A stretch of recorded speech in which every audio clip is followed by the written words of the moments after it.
ইসলামী ছাত্র আন্দোলন কি, কেন, তার পরিচয় কি, তার লক্ষ্য উদ্দেশ্য কি, ইতিমধ্যেই বিভিন্ন আলোচকদের মাধ্যমে আমরা অনেকেই বিষয়টা বুঝতে পেরেছি। তারপরেও আমি একটু স্মরণ করে দেওয়ার জন্য বলছি, অনেক রাজনৈতিক দলের ছাত্র সংগঠন রয়েছে।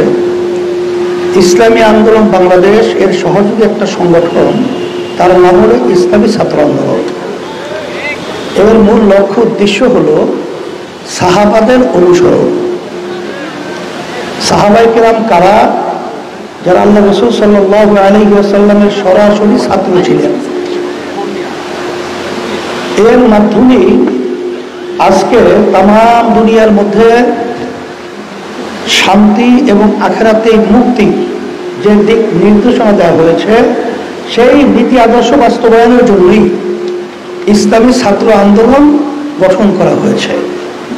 আমি ছেলেদেরকে বলবো যে তোমরা কখনোই তোমাদের মূল যে লক্ষ্য উদ্দেশ্য এবং ছাত্র আন্দোলনের মৌলিক যে চরিত্র, এটা কখনোই ভুললে তাহলে কিন্তু অন্যান্য যে সংগঠনগুলো রয়েছে তাদের চেয়ে কিন্তু আরো ঘৃণিত অবস্থায় সেটা কিন্তু তোমাদের ইতিহাস রচিত হবে।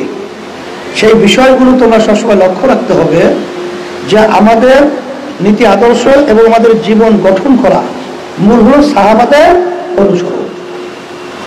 আলহামদুলিল্লাহ আমরা দেখেছি এবং তোমাদেরকে ধন্যবাদ জানাই যে বাংলাদেশে জুলাই ও আগস্টে যে অভ্যুত্থান ঘটে গেল, এর পিছনে যে ছাত্ররা বৈষম্য বিরোধী যে ন্যায় তাদের অধিকার বাস্তবায়নের লক্ষ্যে তারা যে আওয়াজ তুলেছিল, বাংলাদেশের ভিতরে একটাই ছাত্র সংগঠন যার নাম হলো ইসলামী ছাত্র আন্দোলন।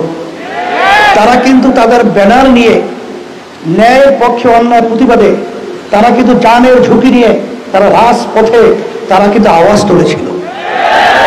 বিশেষ করে আমি দেখেছি অনেক ছাত্ররা আজকে ইসলামী ছাত্র আন্দোলনে তারা ন্যায়কে প্রতিষ্ঠার জন্য অন্যায় প্রতিবাদে আওয়াজ তুলতে গিয়ে শাহাদত বরণ করেছে। আমরা দোয়া করছি আল্লাহ তাদেরকে বেহেশতের উঁচু মাকাম আল্লাহ দান করুন। অনেক ছেলেরা পঙ্গুত্ব বরণ করেছে, অনেকে চোখ হারিয়েছে। সেদিনকে আমি যখন চিটাগাঙে গেলাম তখন আমাদের একটা ছাত্র, সে আমার সামনে স্টেজে আসলো, ও দুই চোখ দেখে না, ও আইসে যখন বক্তব্য রাখছিল তখন চোখে পানি রাখা যায় না।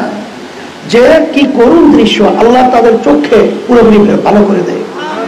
আজকে আপনারা দেখেছেন ছাত্ররা এই দেশকে গড়ার জন্য তাদের জীবনকে উৎসর্গ করে দিয়েছিল।